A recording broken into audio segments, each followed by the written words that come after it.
pinjam dulu 100. Menurut gue ya, itu adalah salah satu bisikan maut di tahun 2023 ini. Biasanya korban dari bisikan maut ini adalah orang-orang yang baru aja gajian, atau orang-orang yang di akhir bulan kok kelihatannya dia masih punya banyak duit ya. Boleh nih, pinjam dulu 100. Nah, apa jadinya kalau bisikan maut pinjam dulu 100 ini bener-bener membawa maut? Jadi singkat cerita, ada seorang yang baru aja mendadak tajir gara-gara menang lotre. Karena dia baru aja dapat duit yang banyak banget, orang-orang di sekitarnya itu pada berbisik pinjam dulu 100. Dia mau aja nih pinjemin duit, secara duitnya itu banyak banget. Bahkan kalau dipinjemin ke banyak orang, duitnya itu masih nyisa banyak. Yang dia nggak tahu adalah dari banyaknya orang yang berbisik pinjam dulu 100, ada satu orang yang beneran berbisik maut kepadanya. Dan seperti biasa di akhir video, lo mesti menebak siapa pelaku dari bisikan maut pinjam dulu 100 ini. Nah, sebelum kita masuk ke detail kisah nyata mengerikan kali ini ya, hai semua, nama gue Ewing, dan jangan lupa untuk subscribe, terus juga nyalain notifikasinya. Lalu sebarkan video ini ke semua teman-teman lo yang sekiranya suka cerita-cerita mengerikan berdasarkan kisah nyata. Kalau udah siap, langsung aja kita mulai kisah nyata mengerikan untuk episode kali ini.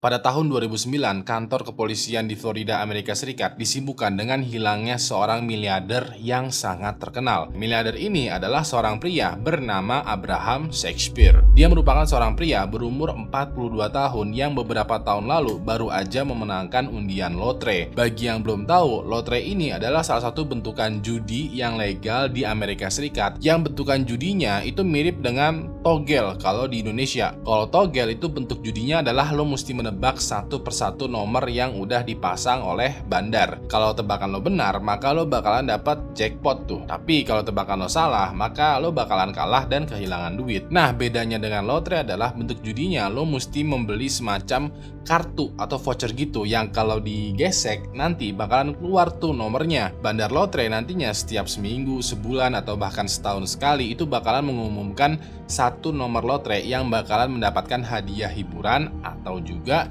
jackpot terbesar. Orang yang membeli lotre dan nomornya sama dengan yang diumumkan oleh bandar lotre, dia otomatis bakalan mendapatkan hadiah hiburan atau jackpot terbesar. Pada tahun 2006, 3 tahun sebelum Abraham dilaporkan menghilang secara misterius, Abraham lagi bekerja tuh sebagai supir truk bersama dengan temannya yang bernama Michael Ford. Pas lagi nyupir truk ya, Abraham dan Michael ini mampir di sebuah rest area untuk beristirahat sejenak. Michael waktu itu membeli kopi dan juga rokok. Pas itu Michael nawarin ke Abraham, "Cuy, lo mau jajan gak? Gue yang traktir deh." Michael tahu persis kalau kondisi keuangannya Abraham itu benar-benar bisa dibilang kurang banget. Mereka berdua ini adalah teman lama dan teman senasib lah. Makanya Michael nawarin Abraham untuk jajan. Abraham pas itu menjawab, "Nah men, gak usah lah.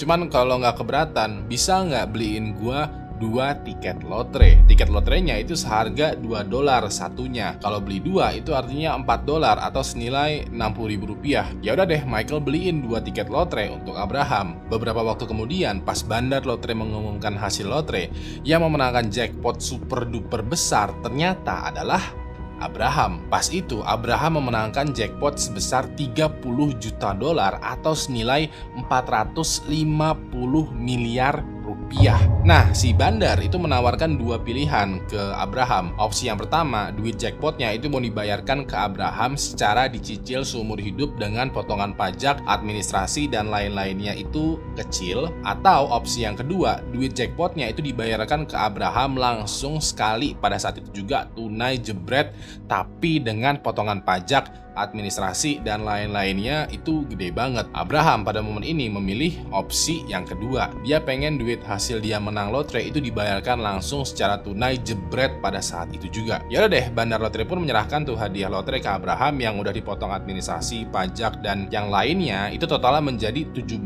juta Amerika Serikat atau senilai 255 miliar rupiah. Hampir kepotong 50%. Cuman ya tetap aja, duit sebanyak 17 juta dolar atau 255 miliar rupiah itu banyak banget, men. Otomatis hidupnya Abraham yang mendapatkan jackpot banyak banget ini berubah total tuh menjadi 720 derajat lah. Dia yang tadinya seorang supir truk, tahu-tahu sekarang berubah menjadi miliarder dalam satu malam. Wajahnya juga terpampang di setiap billboard di kota Florida, Amerika Serikat sebagai seorang pria yang memenangkan jackpot luar biasa banyaknya. Orang-orang yang tadinya nggak kenal dengan Abraham sekarang mendadak sok kenal dengan Abraham. Apalagi juga Abraham ini langsung membelanjakan beberapa hal yang cukup mewah. Waktu itu dia membeli mobil BMW hitam terbaru, membeli jam Rolex, membeli rumah harga mewah seharga 1,1 juta dolar, lalu juga mendepositkan beberapa juta dolar uangnya untuk pendidikan anaknya. Bisa dibilang Abraham belanja sedikit lah ya untuk mengamankan masa depan kehidupannya. Tapi namanya juga ada gula, pasti ada semut.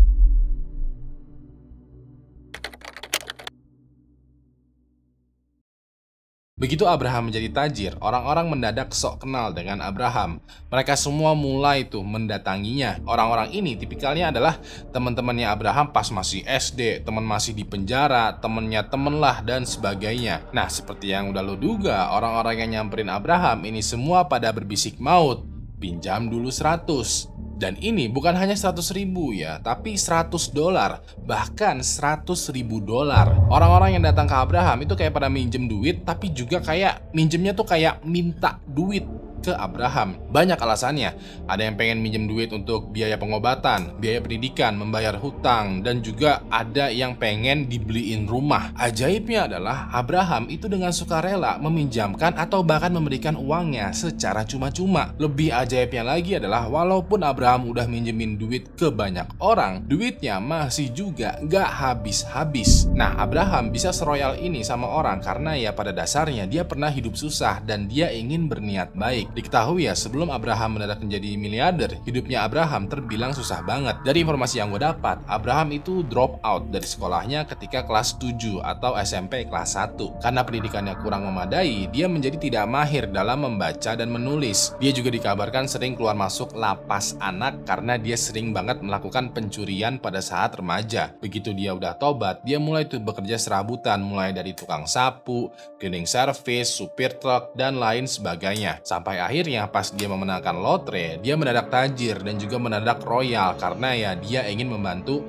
orang-orang yang sekiranya pernah senasib dengan dia. Lalu pada tahun 2007 muncul nih sebuah konflik. Michael, temannya Abraham yang juga teman sesama supir truk, menuntut Abraham di pengadilan. Waktu itu Michael mengkasuskan Abraham karena menurut kesaksiannya Michael, tiket lotre yang dimenangkan oleh Abraham sebenarnya adalah hak milik Michael. Argumennya adalah Michael yang membeli tiket lotre untuk Abraham. Maka dari itu, Michael berhak mendapatkan uang yang Abraham menangkan. Atau setidaknya Michael merasa berhak mendapatkan jatah dari kemenangan lotrenya Abraham. Selain itu juga, argumen yang kedua adalah Michael menuduh Abraham telah mencuri tiket lotre yang Michael beli untuk diri sendiri. Bisa dibilang terjadi perdebatan tuh di antara Michael dan juga Abraham perihal tiket lotre di pengadilan. Namun singkat cerita ya, pengadilan memutuskan bahwa tiket lotre ini sepenuhnya adalah milik Abraham. Maka dari itu, tuntutan dari Michael ini ditolak. Dia kalah di pengadilan dan Abraham tidak dikasuskan lagi karena ya terbukti bahwa seluruh hasil jackpot yang dia menangkan itu murni milik Abraham. Dikarenakan kasus ini cukup rame, Abraham jadi semakin terkenal tuh. Nah, semakin Abraham menjadi terkenal, maka semakin banyak orang juga yang ingin kecipratan jackpotnya Abraham. Banyak nih orang-orang yang nggak dikenal datang ke Abraham untuk dilunasi hutangnya, dibayarin lah biaya pendidikan, dibeliin rumah, dan lain sebagainya. Dan lagi-lagi karena Abraham ini orang yang pada dasarnya adalah orang yang baik dan dia ingin berbuat baik, dia kasih tuh duit secara cuma-cuma. Salah satu orang yang paling mencolok memanfaatkan kebaikannya Abraham adalah sepupunya sendiri yang bernama Cendric Edom. Cendric diketahui meminjam uang dengan jumlah yang sangat besar ke Abraham dan berjanji akan mengembalikannya. Tapi setelah Abraham menagih cicilan dari hutangnya Cendric, dia malah membayarnya dengan berbagai macam alasan. Selain punya hutang ke Abraham, Cendric juga menikmati kehidupannya Abraham. Dari kesaksian keluarga yang lainnya, Cendric ini tuh tiba-tiba aja ikutan tinggal bareng dengan Abraham di rumah mewahnya. Awalnya Cendric kayak nginep semalam 2 malam gitu, karena ya Cendric ini ini juga orang susah. Semalam dua malam ini berubah menjadi seminggu, sebulan, dan setahun. Orang kalau udah nginep setahun itu mah bukan berkunjung lagi, tapi ya tinggal bareng. Pada momen ini Cendrik numpang hidup, numpang makan, numpang tidur, minta dihutangin terus-terusan. Pokoknya Cendrik ini adalah orang yang tipikalnya tuh bener-bener memanfaatkan kekayaannya Abraham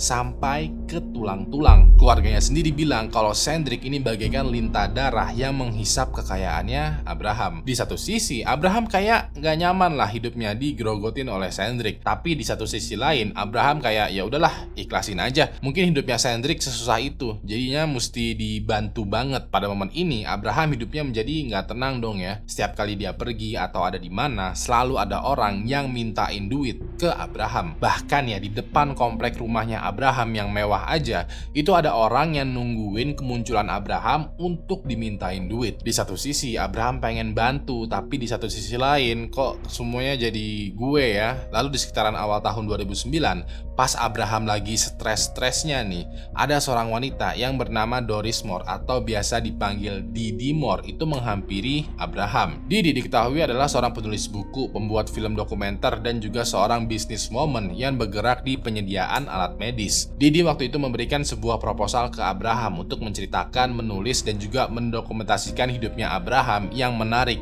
yang mendadak berubah menjadi tajir dalam satu malam. Menurut Didi, orang-orang di luar sana mesti tahu apa yang ada di pikirannya Abraham pas dia belum tajir, pas dia menang lotre, dan pas dia hidup sebagai seorang multimilioner. Abraham yang melihat proposal ini setuju aja tuh, karena ya dia butuh lah untuk mengeluarkan isi pikiran dan hatinya. Yaudah deh, Abraham mengajak Didi untuk ketemuan di rumahnya Abraham. Di dalam rumahnya Abraham, Didi ngeset kamera, ngeset ruang kerjanya Abraham seestetik mungkin, lalu mulai tuh melakukan interview kepada Abraham. Dalam interviewnya ini Abraham curhat kalau dia tuh pengen hidupnya tenang, menjadi normal, menjadi dulu lagi. Dia capek tiap kali lagi jalan, tahu-tahu ada orang entah dari mana dan siapa meminta duit ke Abraham. Abraham di satu sisi ingin menolong, tapi di satu sisi juga nggak enak kalau menolong terus. Mana orang-orang yang kemarin ngutang ke dia itu belum pada nyicil bayar, terus juga duitnya Abraham ini terbilang semakin lama semakin kegerus, karena ya dia selalu aja memberikan uang, memberikan hutang, dan lain sebagainya. Pokoknya jumlahnya itu tidak terkontrol lah. Abraham pun pernah mengeluhkan hal ini ke ibunya sendiri, dan ibunya juga setuju tuh dengan isi hati dan pikirannya Abraham. Diketahui ya, ibunya Abraham ini bernama Elizabeth. Elizabeth juga merasa terganggu karena di depan rumah Elizabeth itu juga ada orang yang nungguin penampakannya Abraham. Elizabeth juga dilema karena ya oke lah, anak gua tajir melintir, tapi kenapa jadi semua orang ngemis ke anak gue? Anak gue juga kenapa sih bagi-bagiin duit atau utang ke orang random? Elizabeth tahu kalau Abraham itu berusaha untuk membantu komunitasnya, membantu orang-orang di sekitarnya. Tapi ibunya juga tahu kalau orang-orang di sekitarnya Abraham itu minta ke Abrahamnya agak keterlaluan. Bisa dibilang Elizabeth dan juga keluarga intinya itu pada kesel dengan Abraham yang selalu aja membantu dengan cuma-cuma, tapi juga paham lah ya dengan situasinya Abraham ini. Abraham pun lanjut bilang dalam interviewnya kalau uang yang tadinya ini adalah solusi dari kehidupannya dan juga keluarganya, sekarang malah menjadi masalah untuk dirinya dan juga keluarganya. Didi yang dari tadi mendengarkan curhatan dari Abraham itu nanya ke Abraham kayak, apa yang lo inginkan? Abraham pun menjawab, gue ingin kabur dari sini. Gue ingin pergi atau berada di tempat dimana hidup gue tuh bisa tenang. Gue pengen tenang dan menikmati hidup dan uang gue. Bahkan ya Abraham itu pernah bilang ke Elizabeth, ke ibunya, kalau dia sendiri tuh pengen kabur. Respon awal dari Elizabeth itu rada gak setuju lah kalau Abraham ini kabur ke tempat entah berantah. Tapi di satu sisi lain Elizabeth juga paham karena ngelihat orang-orang pada mintain duit, ya ada baiknya Abraham itu menghilang dulu sejenak supaya suasananya menjadi kondusif kembali. Elizabeth pun menyerahkan kembali keputusan kepada Abraham yang pengen kabur atau enggak ini. Didi yang mendengarkan jawaban dari Abraham ini langsung mematikan kameranya dan menghampiri Abraham. Didi merasa kalau Abraham itu sebenarnya lebih membutuhkan bantuan, bukan perhatian. Pas itu Didi menawarkan tuh solusi kepada Abraham. Didi bilang ke Abraham, gimana kalau gue yang handle uang lo? Gimana kalau lo memperkerjakan gue untuk mengatur masalah keuangan lo? Jadi lo tinggal kabur atau pergi, lalu nanti uang yang lo sekiranya udah lo utangin atau kasih ke orang lain, itu gue yang tagih atau gue yang atur. Nantinya uang lo juga yang masih tersisa, itu gue atur sebisa mungkin untuk menjadi investasi. Jadinya lo tinggal hidup tenang, menikmati uang lo. hidup lo nggak pusing, dan kalau sekiranya healing lo udah selesai nih, situasinya udah kondusif nih, baru deh lo balik lagi ke sini. Gimana? Lo mau nggak? Abraham yang ditawarin solusi oleh Didi ini menarik juga nih. Selama ini kan orang-orang datang ke Abraham itu minta dibantu. Sekarang ada orang nih yang menawarkan bantuan untuk Abraham. Kebetulan juga Didi memiliki track record dalam mengatur keuangan yang cukup bagus. Bisa dibilang dia memiliki kredibilitas lah untuk mengatur keuangan. Abraham pun setuju dan akhirnya menyerahkan kuasanya kepada Didi untuk mengatur keuangan Abraham yang berantakan. Ya udah deh, pada tanggal 9 April tahun 2009, Abraham yang udah siap untuk pergi ini berpamitan kepada ibunya Elizabeth lewat SMS. Abraham bilang kalau dia pengen pergi sendirian ke tempat yang tidak diketahui banyak orang. Pokoknya Abraham ingin menyendiri dulu nih. Elizabeth pun merestui kepergiannya Abraham asalkan Abraham sesekali ngabarin. Setelah berpamitan, Abraham pun pergi entah kemana dan seluruh uangnya itu diatur oleh Didi serapi mungkin.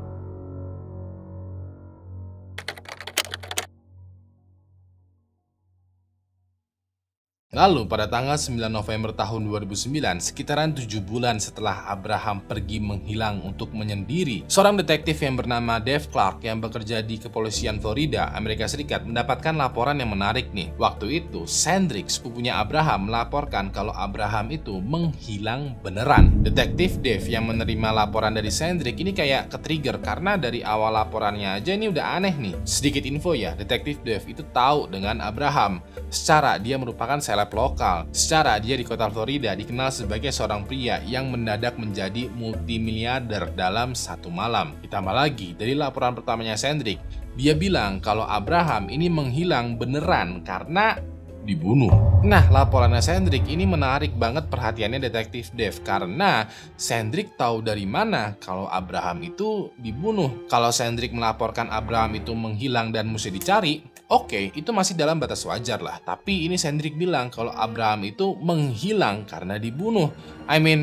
Kok lo bisa berkesimpulan kalau Abraham itu dibunuh? Lo dapat kesimpulan ini tuh dari mana? Menurut detektif Dave, laporannya Sandrick ini mencurigakan. Detektif Dave lalu menggali lagi tuh laporannya Sandrick. Pas itu detektif menemukan keanehan yang kedua. Keanehan yang kedua adalah ibunya Abraham yang bernama Elizabeth, sepupunya yang bernama Sandrick dan juga keluarga dekatnya itu tahu kalau Abraham menghilang sejak bulan April tahun 2009. Nah, kenapa baru bulan November Abraham itu dilaporkan menghilang? Kenapa keluarganya menunggu 7 bulan dulu untuk melaporkan kalau Abraham itu beneran menghilang? Detektif lalu memanggil Sandrick nih untuk diinterogasi. Pas Sandrick hadir ke ruang interogasi berhadapan dengan detektif Dave, Sandrick ini malah emosian.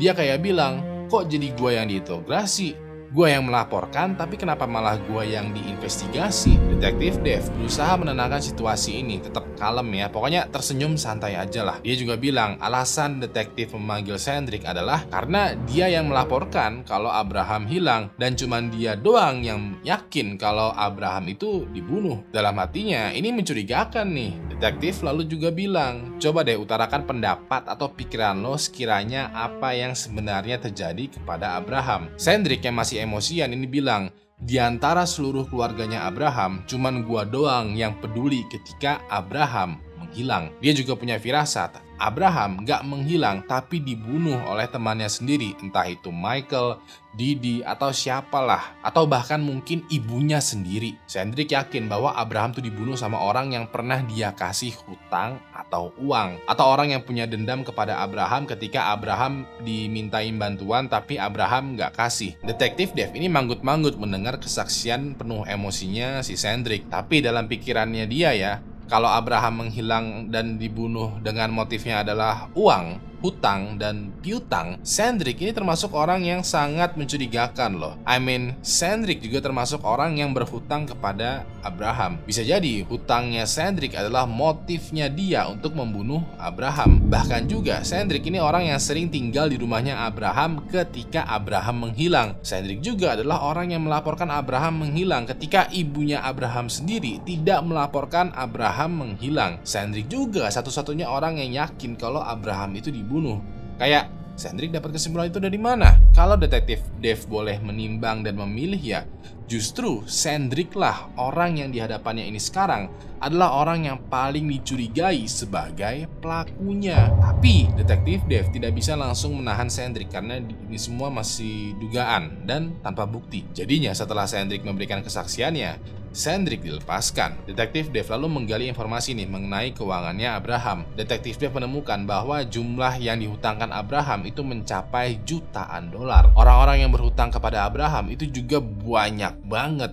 Itu pun yang tercatat loh. Hutang atau uang yang tidak tercatat besar kemungkinannya jauh lebih besar jumlahnya dan orangnya juga jauh lebih banyak lagi. Secara Abraham ini emang sering bagi-bagi duit secara cash. Nah, kalau ngomongin uangnya Abraham, satu-satunya orang yang dipercaya oleh Abraham sendiri untuk mengatur keuangannya adalah Didi. Ya udah deh, pada tanggal 10 November tahun 2009, detektif Dave memanggil Didi untuk diinterogasi. Pas masuk ke ruang interogasi, Didi ini santai aja, nggak kayak Cendric yang mengebu-ngebu. Didi awalnya bingung karena kenapa tiba-tiba Aing dipanggil ke ruang interogasi. Detektif Dave pun menjelaskan bahwa kemarin Cendric itu melaporkan kalau Abraham ini menghilang karena dibunuh oleh seseorang. Nah, detektif nanya, kira-kira Didi punya informasi lebih nggak mengenai hal ini? Didi ini langsung agak kaget atau bingung karena Abraham itu masih hidup kok.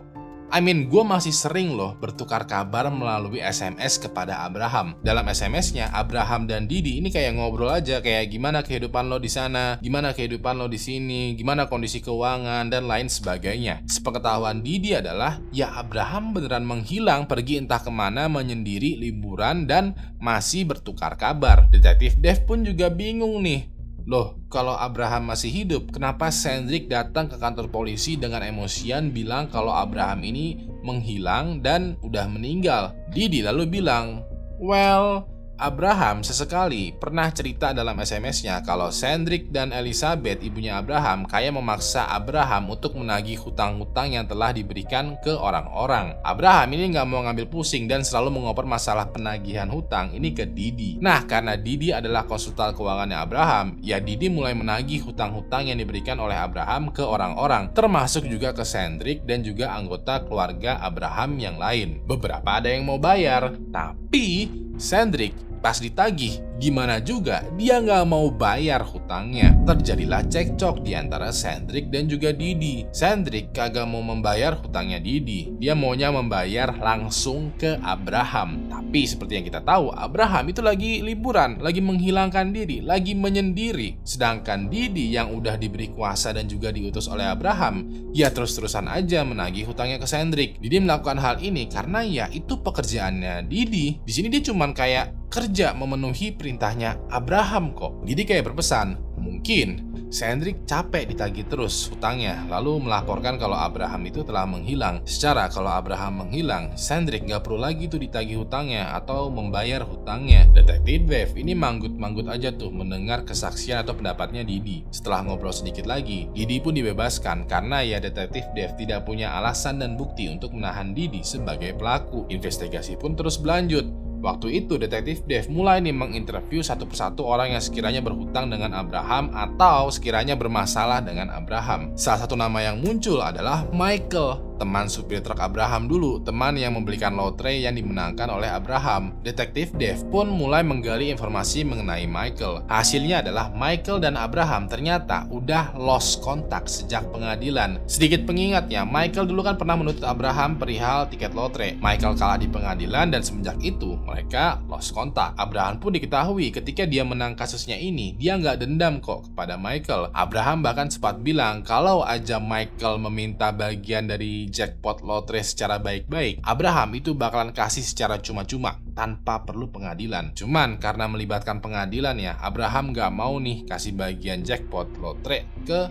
Michael. Michael pun juga ada lost kontak sejak lama. Jadinya ya detektif Dave nggak bisa memanggil Michael untuk dimintai keterangan karena sudah tidak ada keterlibatan dalam bentuk apapun dalam waktu yang lama. Beberapa hari kemudian, detektif Dave pun datang ke rumahnya Elizabeth, ibunya Abraham. Pas ini, detektif kayak meminta keterangan mengenai Abraham. Elizabeth cerita dong dan membenarkan bahwa sesekali Abraham itu mengirimkan pesan SMS. Pada pesan SMS ini, mereka kayak saling bertukar berita tuh mengenai kondisinya masing-masing. Elizabeth pun juga cerita bahwa sesekali Cendric memberikan kartu pos yang dikirimkan oleh Abraham ke Elizabeth. Kartu pos ini simpel aja isinya, cuman ada uang $100 dan tulisannya "Aku nanti pulang" dan ada tanda tangannya Abraham. Elizabeth bercerita, walaupun Abraham itu tidak mahir dalam baca tulis, dia bisa kok tanda tangan karena ya kebanyakan pekerjaan dan administrasi itu kan membutuhkan tanda tangan. Jadinya Elizabeth mewajibkan Abraham untuk bisa tanda tangan walau nggak mahir baca tulis. Detektif Dave pun melihat surat ini dan di benaknya dia itu kayak ada kecurigaan. Kecurigaannya adalah kalau Abraham mau mengirim surat ke Elizabeth,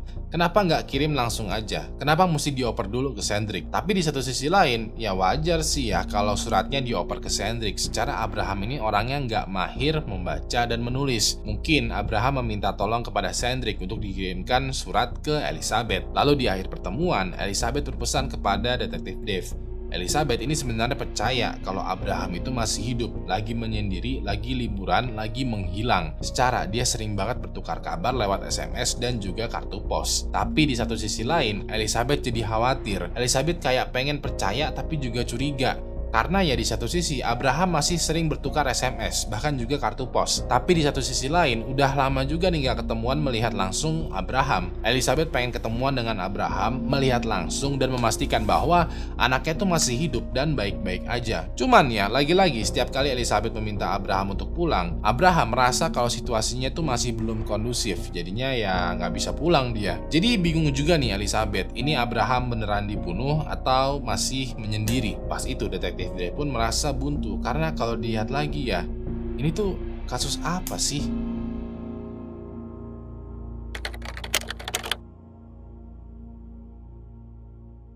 Sampai di sini detektif Dave pun itu bingung. Ketika dia udah di kantor polisi, dia mengumpulkan seluruh pandangan dan berusaha menyimpulkannya. Di satu sisi, Abraham menghilang karena ya Abraham sendiri yang bilang kalau dia emang pengen menghilang. Bahkan dalam video interview yang dibuat Didi, Abraham bilang kalau dia pengen hidup tenang di tempat entah berantah yang tidak diketahui banyak orang. Abraham pun masih kontak-kontakan dengan Didi ataupun Elizabeth melalui SMS atau surat. Bisa dibilang ya, Abraham tidak sebenarnya menghilang kok, liburan aja lah. Di satu sisi lain, kalaupun juga Abraham menghilang dan dibunuh, di mana jenazahnya? Di rumahnya Abraham tidak ada ditemukan tanda-tanda kekerasan. Satu-satunya orang yang melaporkan kalau Abraham menghilang dan dibunuh itu cuman Cendric. Walaupun Cendric sangat yakin kalau Abraham itu menghilang dan dibunuh, tidak ada indikasi atau bukti mengenai hal ini. Di satu sisi lain, kalaupun Abraham dibunuh, hampir semua orang yang dimintai keterangan itu punya motif untuk membunuh Abraham. Secara Abraham ini adalah orang yang punya banyak duit dan punya piutang di mana-mana. Banyak orang yang mungkin berharap Abraham beneran meninggal dunia supaya utangnya itu juga mendadak lunas. Tapi di satu sisi lain, Abraham dikabarkan masih hidup kok, masih kontak-kontakan. Tubuhnya juga nggak ditemukan telah meninggal dan tidak ada indikasi kalau dia tuh dibunuh atau gimana ini. Bisa dibilang detektif Dave ini bingung, ini tuh kasus orang yang hilang, kasus pembunuhan, atau bahkan jangan-jangan nggak ada kasus sama sekali.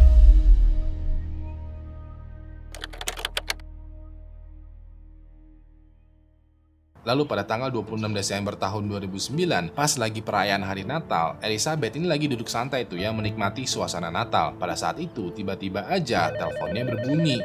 Pas diangkat, ternyata adalah Abraham. Elizabeth senang banget dong karena wah akhirnya anak gua ini nelpon nih. Nah dalam sesi telepon ini mereka ngobrol sedikit banyak tuh ya. Obrolannya kurang lebih begini nih. Abraham bilang kalau dia minta maaf kalau Natal tahun ini itu belum bisa pulang. Dia sadar bahwa kepergiannya dia itu memberatkan banyak orang, terutama juga ke ibunya sendiri, Elizabeth. Abraham lalu juga bilang kalau dia tuh bakalan segera pulang dan pas pulang nanti, pastinya kondisinya Abraham itu jauh lebih baik dan lebih tenang. Elizabeth pun juga nanya sebagai seorang ibu ya, kayak gimana keadaan kamu? Banyak orang yang mengira kalau kamu udah meninggal gara-gara dibunuh. Ibu butuh nih konfirmasi dari kamu. Abraham bilang kalau dia baik-baik aja, paling ini lagi pilek karena cuaca di sini itu dingin banget, makanya suaranya rada-rada kayak sengau atau berbeda. Ya udah deh, mereka melanjutkan obrolannya tuh tentang ya bertukar kabar lah. Elizabeth yang akhirnya bisa mendengar suaranya Abraham ini terharu dan senang ya karena wah, anak gua nelfon nih. Setelah ngobrol sedikit banyak, mereka menyudahi tuh sesi teleponnya. Ketika teleponnya ditutup, Elizabeth ingin mengabarin ke sanak keluarga dan saudara semuanya bahwa sebentar lagi Abraham bakalan pulang dan dia itu baik-baik saja. Tapi di satu sisi lain ada sesuatu yang aneh dengan teleponnya tadi tuh. Kayak apa ya, ada yang aneh tapi Elizabeth nggak tahu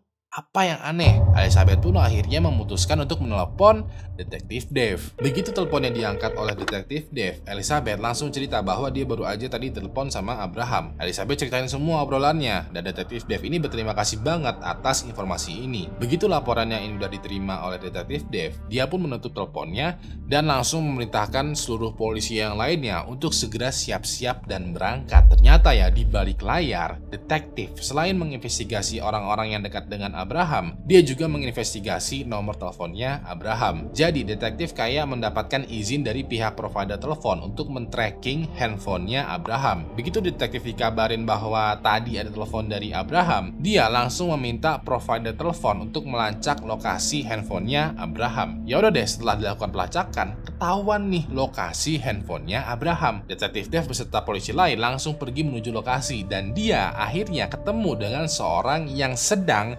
memegang handphonenya Abraham. Detektif langsung menangkap orang ini, meninterogasinya dan bocor semua tuh sekiranya apa yang sebenarnya terjadi dengan Abraham.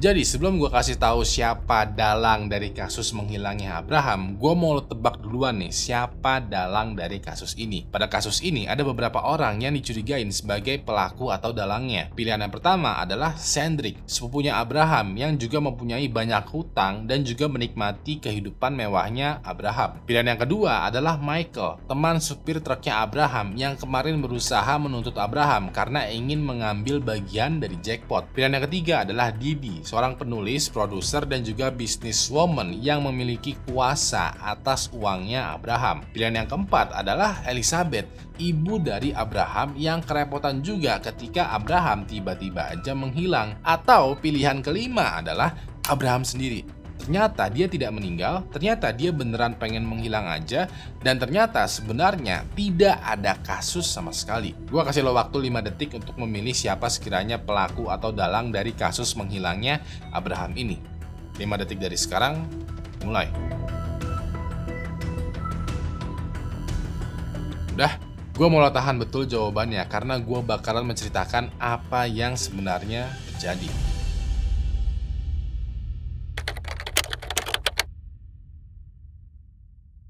Pada awal tahun 2009, ketika Abraham lagi pusing-pusingnya mengenai kehidupan, dia tiba-tiba aja didatangin nih sama Didi. Seperti yang kita tahu, Didi melakukan interview kepada Abraham. Dari hasil interview, Didi menyimpulkan kalau Abraham tuh stres karena kondisi keuangannya berantakan. Solusi yang ditawarkan Didi adalah Abraham membutuhkan seorang untuk memanage keuangannya. Didi lalu menawarkan dirinya untuk menjadi manajer keuangannya Abraham. Setelah ngobrol lagi, Abraham setuju tuh dengan proposalnya Didi. Didi pun diangkat oleh Abraham sebagai manajer keuangan. Mulai dari sini, Didi bakalan mengurus segala keuangannya Abraham, mulai dari pemasukan, pengeluaran, bahkan juga penagihan hutang. Setelah obrolan ini, Abraham pulang ke rumahnya dan mulai mempersiapkan diri untuk kabur menyendiri liburan, pokoknya pergi entah kemana. Di satu sisi lain, Didi mulai menagih hutang yang diberikan kepada Abraham ke orang-orang. Tapi hutang yang sudah dibayarkan oleh orang-orang kepada Didi ini tidak disetorkan kepada Abraham, melainkan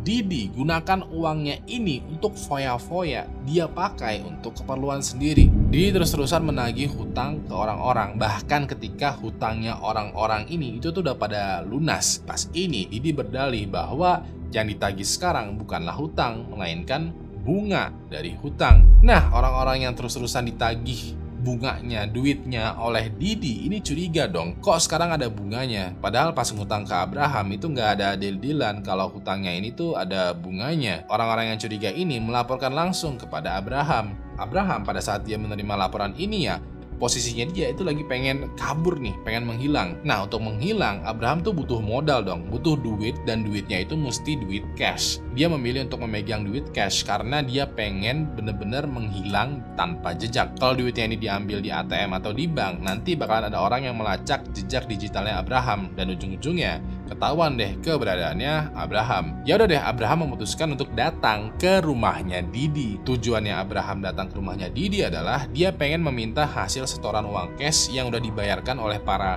penghutang dan juga meminta kejelasan mengenai bunga hutang. Setibanya di rumah Didi, Abraham dipersilahkan masuk. Pas itu Abraham ceritain tuh situasinya kalau dia ingin kabur dan butuh duit cash. Abraham juga nanyain tentang bunga hutang yang Didi tagih ke orang-orang. Mereka pun ngobrol panjang lebar, dan yaudah deh, Didi pun akhirnya mau menyetorkan uang cash yang udah dibayar oleh para penghutang ke Abraham. Didi pergi nih ke sebuah brankas dan dia buka brankasnya. Ya, Abraham yang masih seruangan ini bingung, kok dia agak lama ngotak-ngatik brankasnya ya?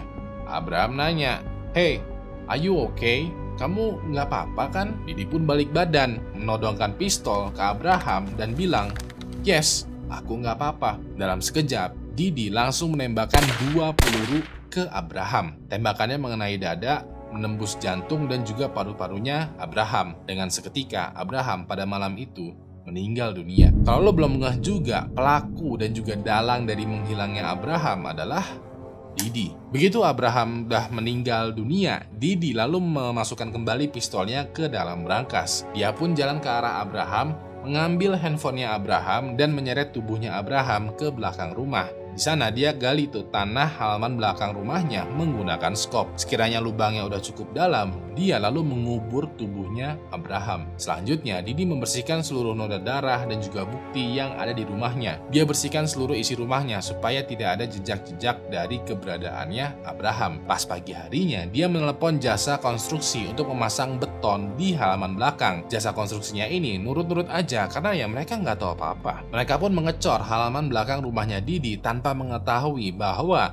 di halaman belakang rumah ini terkubur jenazahnya Abraham. Dikarenakan Abraham beneran menghilang dari dunia ini, Didi semakin leluasa menagih hutang orang-orang beserta dengan bunganya. Orang-orang ataupun keluarga juga nggak akan curiga kalau Abraham ini menghilang karena ya Abraham sendiri yang bilang kalau dia pengen menghilang. Pada momen ini, Didi sekarang menjadi penguasa atas segala harta, uang, hutang, piutang, dan aset yang dimiliki oleh Abraham. Untuk beberapa bulan ke depan, Didi menagih hutang orang-orang dengan menggunakan namanya Abraham. Di satu sisi juga, sesekali Didi itu berakting menjadi Abraham yang sesekali ngotak keluarganya lewat handphonenya Abraham. Nah, di antara seluruh orang yang ditagih hutangnya, ada satu orang yang kekeh nggak mau bayar ke Didi. Atau orang ini adalah Sendrik, sepupunya Abraham. Sendrik gak mau bayar hutangnya ke Didi karena dia maunya bayar langsung ke Abraham. Didi bilang ke Sendrik kalau Abraham tuh lagi liburan, pengen hidup tenang, pengen gak mau diganggu lah, gak bisa dihubungin secara langsung lah. Walaupun begitu, Sendrik tetap kekeh. Pokoknya kalau hutangnya mau dibayar,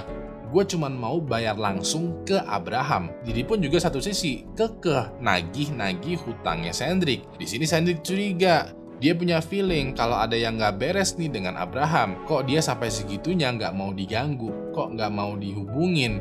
Padahal gue mau bayar hutang loh. Tapi kok Abrahamnya nggak muncul-muncul ya? Ya udah, Sendrik pun melaporkan ke polisi kalau Abraham telah menghilang beneran. Nah, supaya polisi bergerak, Sendrik itu nggak hanya melaporkan Abraham telah menghilang, tapi juga telah dibunuh dan pelakunya adalah Didi. Pada saat itu, Sendrik bener-bener asal tebak aja, bener-bener random aja menuduh Didi adalah pembunuhnya. Sendrik kayak punya feeling atau insting gitu yang bilang kalau terjadi sesuatu kepada Abraham, pasti penyebabnya adalah Didi. Yakin dulu aja lah si Sendrik. Dan bener banget dong, dikarenakan Sendrik melaporkan Abraham telah dibunuh, diusutlah kasusnya Abraham. Pas itu yang menginvestigasi kasusnya Abraham adalah Detektif Dave. Detektif investigasi terus nih kasusnya Abraham dan sampailah dia tahap dimana dia tuh nge-tracking handphonenya Abraham. Begitu udah ditemukan nih lokasi handphonenya Abraham, Detektif langsung samperin dan ternyata yang lagi megang handphonenya Abraham adalah orang suruhannya Didi yang bernama Greg Smith. Begitu Greg Smith masuk ke ruang interogasi, dia ceritain tuh bahwa dia megang handphonenya Abraham karena ya disuruh oleh Didi. Didi bilang ke Greg kalau Greg mesti berpura-pura menjadi Abraham supaya keluarganya Abraham ini tidak khawatir. Awalnya Greg curiga dengan situasi ini, cuman karena Didi membayar Greg dengan uang yang cukup banyak, ya udah deh Greg nurut aja. Greg pun juga nggak tahu kalau sebenarnya Abraham itu udah meninggal dunia. Ya udah deh, detektif Dev melakukan investigasi yang lebih mendalam kepada Didi. Pada saat penggeledahan, detektif itu menggali lubang kuburan yang udah dicor dengan beton yang ada di belakang rumahnya Didi. Pas itu detektif Dev menemukan jenazahnya Abraham. Didi pun terbukti melakukan pembunuhan dan ditangkap oleh detektif Dev. Lalu pada tanggal 9 Februari tahun 2010, Didi dinyatakan bersalah dan dituntut dengan dakwaan pembunuhan tingkat 1 dengan hukuman seumur hidup tanpa ada kemungkinan untuk bebas. Gara-gara kasus ini juga, pemerintah Florida membuat peraturan yang berisi barang siapa yang memenangkan jackpot, maka identitasnya tidak boleh dipublikasikan demi keselamatan pemenang. So, itu tadi adalah cerita tentang seorang pria yang mendapatkan jackpot sehidup semati. Gue mau berterima kasih banget buat lo semua yang udah nonton video ini dari awal sampai habis, dan terutama juga kepada member dari Anti Halu Halu Club. Yang mau ikutan join membership Anti Halu Halu Club, klik aja tombol join di bawah ini atau link yang ada di deskripsi. Kalau sekiranya lo masih butuh asupan video horor, langsung aja kunjungin video yang ada di sebelah kanan, karena di sana gue menceritakan sebuah cerita yang bener-bener mengerikan banget. Terakhir, nama gue Ewing dan sampai jumpa lagi di kasus mengerikan selanjutnya. Good night.